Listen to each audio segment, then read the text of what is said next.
Hi hello నమస్తే. నేను ఈరోజు పాలక్ రైస్ చేస్తున్నా, స్పినాచ్ రైస్ ఆర్ పాలకూర రైస్ ఏమంటారో ఇంకా సో చేస్తున్నా.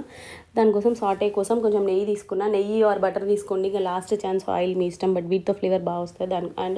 దానికోసం కొన్ని మసాలా దినుసులు వేసేసి చూస్తున్నారు కదా, అవే వేసి ఇంకా ఆనియన్ వేసి కొంచెం టర్మరిక్ వేయాలి. వేసేసి అవి కొంచెం సాటే చేస్తూ ఉండాలి. మీన్ వైలో పాలకూర పేస్ట్ చేసుకోవాలన్నమాట. ఒక 4-5 పచ్చిమిరపకాయలు వేసేసి మంచిగా గ్రైండ్ చేసుకోవాలి.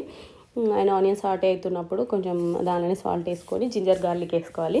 ఇది సాటే అవుతున్నప్పుడు పేస్ట్ చేసుకున్న పాలక్ దీనిలో పోసుకోవాలన్నమాట. కొంచెం వాటర్ పోసి పేస్ట్ చేసుకుంటాం కదా పాలక్, సో ఆ వాటర్ అన్నీ ఎగిరిపోయే వరకు ఉంచుకోవాలన్నమాట. అట్లనే సాటే ఒక 15 మినిట్స్ 20 మినిట్స్ పడుతుంది.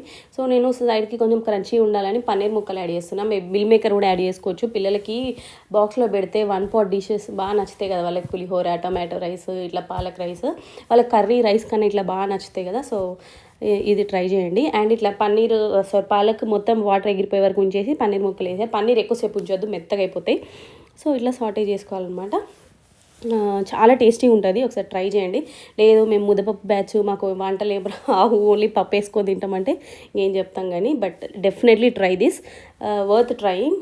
ఎందుకంటే మంచి ఐరన్ రిచ్ ఫుడ్ కదా పాలకూర. సో ఇట్లా ఎక్కువ కన్జ్యూమ్ చేయాలి పాలకూర. పప్పు ఈజ్ ఫైన్, ఎవ్రీ టైం చేసుకుంటాం, కానీ పాలక్ ఎక్కువ లోపలికి పోవాలంటే ఇట్లా ఎక్కువ స్పెసిఫిక్గా పాలక్తో చేసుకుంటే బాగుంటుంది. అండ్ మైల్డ్గా, అసలు ఏం కారాలు ఉప్పులు ఎక్కువ వేయకుండా ఇట్లా మైల్డ్గా చేసుకుంటే బాగుంటుంది. అండ్ బాస్మతి రైస్ 1 hour నానబెట్టిన, దీనిలో వేసేసి 1 cupకి 1.5 cup వాటర్ పోసేయాలి.